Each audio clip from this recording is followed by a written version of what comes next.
Good morning. We're gonna go on a 5-mile easy run with the baby today. I'm also gonna chat with you guys about how I build and plan a short range plan for my running and how that ties into a long range plan. It sounds kind of confusing, but I'll explain it all.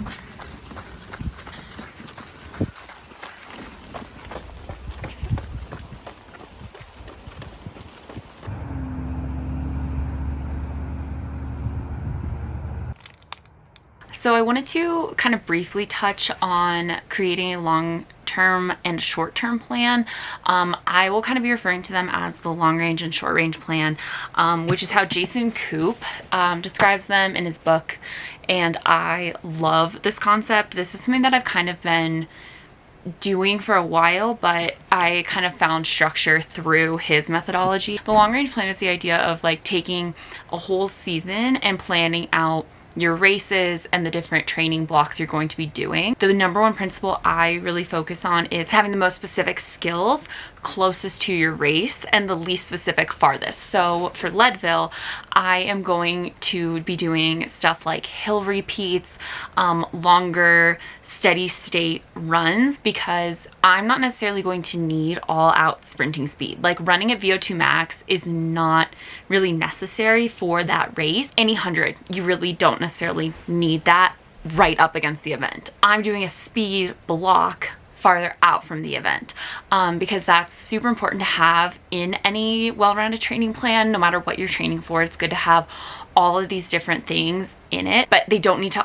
all be crammed right up last minute. So there's 4 different training types that Koop talks about that I also use in my own training. There's different terms for all of these, so you'll probably have heard of them or something similar. So there's endurance runs, steady state runs, tempo runs, and then running intervals. There's going to be differences between every coach and every kind of training philosophy, because I know there's tempo runs might mean something different. You can add in fartleks, you can have recovery runs versus easy runs, all of that.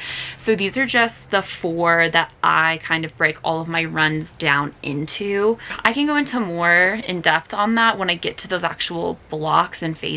But as of right now, that's just the grand overview. So taking those 4, what I'm going to be using closest to Leadville is going to be endurance runs and probably steady state runs. So those 2 blocks are going to be butted up against Leadville. So those are the blocks you're going to be putting into a long range plan, and then the short range plan is one of those blocks. And right now I am in a base building block, which is quite honestly primarily just easy aerobic endurance runs. We are just trying to keep our heart rate low. We're trying to keep effort comfortable. Obviously, I'm not going out and just walking. It's more difficult than that, but I'm trying not to end my runs feeling completely drained. So it's lots of long, slow running.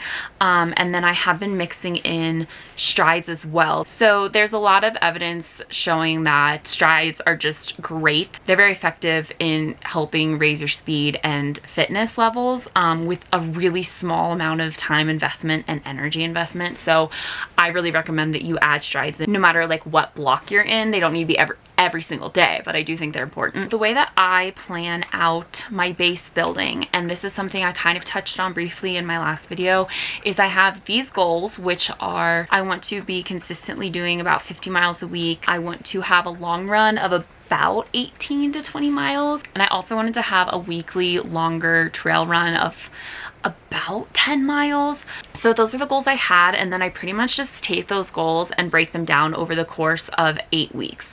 All your training blocks are not going to be 8 weeks. Usually the less intense they are, the longer they'll be. So because it's base building, and like I said, it's low, slow, easier, it's going to be longer. So I'm doing 8 weeks. I'm not taking any recovery weeks during this period. So I have just planned it out to where my runs are about 6 days a week, one of those being the long run and then one being that moderate long run. Your block week by week is going to look different depending on the phase you're in. This is just how I schedule out the base building block for myself, and I check in every day, every week. So this, even though I have planned this out already, I've already planned all 8 weeks out, I'm checking in with myself constantly after every run, after every week, like reevaluating and changing things up. So if the long run needs a change, if I need to switch like a 5 mile to 3 mile, whatever, I can do that. So even though you make this plan, be really flexible with it, because especially right now, the goal is not to get injured, it's to actually prevent injury in the future. So it's really important to just keep checking in on yourself.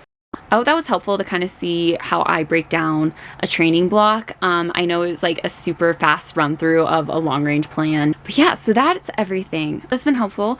Let me know what other topics you want me to talk about. I'm just gonna kind of keep breaking down things as I go, because I'm also learning too. Like, I'm not an expert, I'm not a professional, so this is just, we're all learning. We're all learning right now, and it's fun. If you liked this video, please like it, subscribe, it helps me a lot, and I will see you guys in my next one. Bye!